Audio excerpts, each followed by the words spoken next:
ایمان کے ساتھ ساتھ آپ نے بغض اور عداوت اور نفرت اور غرور اور ریاکاری اور ان ساری چیزوں کو بھی احاطہ کیا. ہم یہ چیزیں دیکھتے ہیں ایک عام مسلمان کہ علماء میں بھی یہ چیزیں بہت زیادہ پائی جاتی ہیں. سر اس کا کیا جواب دیں گے آپ؟ وہ تو شیطان بڑا پکا مداری ہے. 70,000 نورانی چال ہے اس کے. ٹھیک ہے. 70,000 نورانی چال ہے بھائی. جو فرشتوں کا استاد رہ چکا ہو 6 لاکھ سال جس نے عبادت کی وہ کوئی کچا مداری ہوگا؟ وہ علماء کے ساتھ کیا ٹیکٹکس کھیلے گا؟ کیا کہا جی؟ یہ کہا کہ سب سے پہلے علماء کو جو پھنسائے گا وہ کس چیز میں پھنسائے گا؟ تکبر. اور دوسرا عجب. اچھا یہ میری تعریف کرے وہ میری تعریف کرے. ٹھیک ہے. ایک دن حضرت عیسیٰ علیہ السلام جا رہے تو سامنے سے شیطان آیا ایک گدھا لے کر. 4 گدھے تھے اس کے ساتھ. صحیح. تو حضرت عیسیٰ اور سارے گدھوں پر جو ہے شیطان کچھ چیز لے کر آ رہا تھا. تو حضرت عیسیٰ علیہ السلام نے کہا کہ کیا لے کر آ رہے ہو؟ شیطان نے کہا کہ میں سودا بیچنے جا رہا ہوں. تو کہا اس گدھے پر کون سا سامان ہے، کیا لے کر جا رہے ہو؟ جی. تو شیطان نے کہا کہ اس پر مکر و فریب ہے. تو عیسیٰ علیہ السلام نے کہا کس پر بیچو گے؟ کہا عورتوں پر. مکر و فریب. بالکل. تو ان کیدکن عظیم. عورت کا مکر بڑا زبردست ہے. انہم یکیدون کیدا واکید کیدا. اچھا اس گدھے پر کیا ہے؟ یا نبی اللہ اس گدھے پر ہے ظلم. یہ کس پر بیچو گے؟ یہ بادشاہوں پر بیچوں گا. ٹھیک. اچھا جس پوائنٹ کی طرف میں آ رہا ہوں، اس گدھے پر کیا ہے؟ کہا اس پر ہے حسد، جیلسی. یہ کس پر بیچو گے؟ کہا یہ علماء پر جیلسی. تو شیطان نے جو ٹک ٹکا کے سودا لگایا ہے نا، اس کو پتا ہے کہ کون میرا سودا خریدنے کو تیار ہوتا ہے.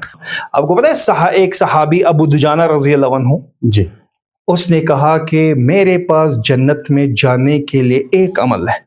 لوگ حیران ہو گئے کہ جنگ بدر ہوگی. جی. اس کا نہیں کہ جنگ بدر والوں کے بارے میں اللہ پاک نے فرمایا سارے جنتی ہیں. جی. تو کسی نے کہا کہ احد کا یہ بھی نہیں. صحیح. کہا حنین کا یہ بھی نہیں. کہا فتح مکہ کے موقع پر کا یہ بھی نہیں. پھر کیا ہے؟ تو کہتے بتاؤں؟ جی. میرے پاس جنت میں جانے کے لیے سب سے بڑا عمل کون سا ہے؟ جی. سے کہا بتائے. تو ابو دجانہ رضی اللہ عنہ جیسے صحابی جس کو اللہ پاک نے فرمایا وَكُلًّا وَعَدَ اللَّهُ الْحُسْنَى، آپ جنتی ہو، جی، وہ یہ کہہ رہا ہے کہ میرا جنت میں جانے کے لیے جو میں خوش ہوں کہ میرے جنت میں جانے کے لیے سب سے بڑا عمل میرے پاس پتہ ہے کیا ہے؟ جی، کہ میرا دل ہر مسلمان کے لیے پاک ہے. بہت خوب. آپ تو صرف تسبیح کی ٹک ٹک کو ہی عبادت سمجھتے ہیں. جی. آپ پہلے صف کے نمازی کو ہی عبادت گزار سمجھتے ہیں. بالکل. آپ حاجیوں کو جو 40 50 حج اور عمرے کر رہا ہے آپ اس کو سمجھتے ہیں. ظاہری طور پر نظر آ رہا ہے نا یہ فاعف عنہم، یہ لوگوں کو معاف کرو. جی. اور اچھا آپ نے میرے ساتھ زیادتی کی، میں نے آپ کو معاف کیا، لیکن اندر سے تھوڑی سی ابھی بھی کدورت وغیرہ باقی رہے گی، غبار ہوگا کہ یار آپ نے میرے ساتھ غلط کیا. تو اللہ پاک پتہ ہے کہ کیا فرماتا ہے؟ جی. وَاصْفَحُوا، دل بھی پاک رکھو.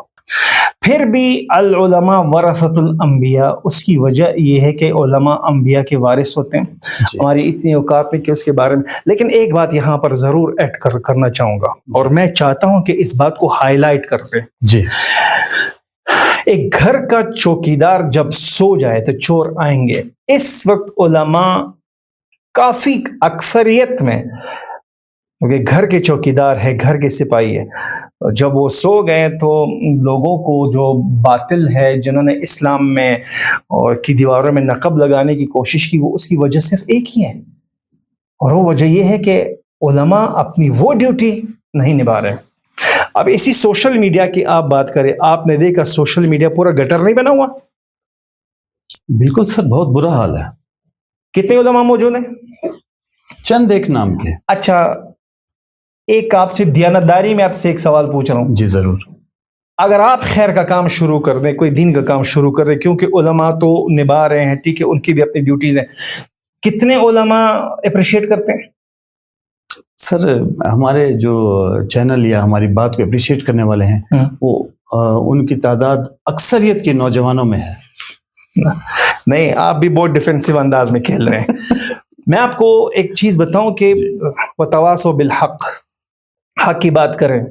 بحیثیت عالم دین میں یہ بات کر رہا ہوں. جی, بحیثیت عالم دین میں یہ بات کروں. اگر میں ایک عام آدمی ہوتا تو میری اتنی اوقات نہیں ہوتی کہ میں یہ بات کروں. لیکن ایک گلہ ہوتا ہے, گلہ, جی, کہ ایک کام چلے ٹھیک ہے آپ اپنے منصب میں بہت زیادہ مصروف ہیں, لیکن اتنا ضرور کر سکتے ہیں کہ جو آپ کے اس کاوش میں, محنت میں, یہ تو ہم سب کا مشترکہ کام ہے دین کا دفاع کرنا. جی, اگر ایک شخص کر رہا ہے تو ذمہ داری ہے کہ آپ کا بہت شکریہ, آپ ہماری ہی طرف سے کھیل رہے ہیں, سبحان, آپ ہماری طرف سے کہہ رہے ہیں. لیکن جب وہ نہیں کرتے تو یہ جی, بڑی چھوٹ لگتی ہے. جس طرح ایک بادشاہ وقت نے کسی مولوی کو سزا دی, ایک عالم کو سزا دی, تو سب اس کو پتھر مارے تھے, سب اس کو پتھر مارے تھے. تو ان مارنے والوں میں ایک مولوی بھی تھا, اس نے ایک چھوٹی سی کنکر اٹھا کر, لوگ بڑے بڑے پتھر لگا مار رہے تھے, صحیح, لیکن یہ عالم پھر بھی اف تک نہیں کر رہا تھا اور ہونٹوں پر مسکراہٹ تھی. صحیح, لیکن ایک مولوی نے ایک کنکر اٹھائی اور اس عالم کو ماری, تو اس عالم نے کہا ہائے. صحیح, تو اس مولوی نے کہا کہ لوگوں نے آپ کو اتنے بڑے بڑے پتھر مارے, آپ نے کچھ نہیں کہا, اور میرے چھوٹے سے کنکر پر آپ نے ہائی کی. تو عالم نے پتہ ہے کیا کہا, جی, تم تو اپنے تھے نا. صحیح, اپنوں کی چوٹ زیادہ لگتی ہے. اور اپنوں کی حوصلہ افزائی, اپریسیشن بہت چاہیے. اس لیے میں نے آپ کو کہا کہ گٹر سے سب کو نفرت ہے, لیکن گٹر میں اترنے کو کوئی تیار نہیں ہے. بدبو سے سب کو نفرت ہے, بدبو کو ختم کرنے کے لیے کوئی بھی گٹر میں اترنے کو تیار نہیں ہوتا. یہ جال وغیرہ سے سب کو نفرت ہے, کوئی اس کا صفایا کرنے کے لیے آتا ہی نہیں. بھائی یہ تو کام ہی تھا, ہم تو خادم ہیں, علماء کا ہی کام تھا. آئے جن کے پاس دلائل ہے, جس کے پاس علم ہے, جن کے پاس ورع ہے, جن کے پاس تقویٰ ہے, جن کے پاس معیار ہے, جس کے پاس سند ہے, جس کے پاس سٹیٹس ہے, جس کے پاس ایک نصاب ہے, وہ آ کر اس میدان میں ان سب کا صفایا کر سکتے. کیا اوقات ہے ان ڈیکوسلوں کے, ان چھوٹے چھوٹے یہ جو بکھے ہوئے لوگ ہیں, چاہے ایتھیسٹ ہے, چاہے سیکولر ہے, چاہے کمیونسٹ ہے, وہ ان کی کیا اوقات ہے. ان کی اوقات اس لیے بڑی ہو گئی کیونکہ چوکیدار سو گیا ہے.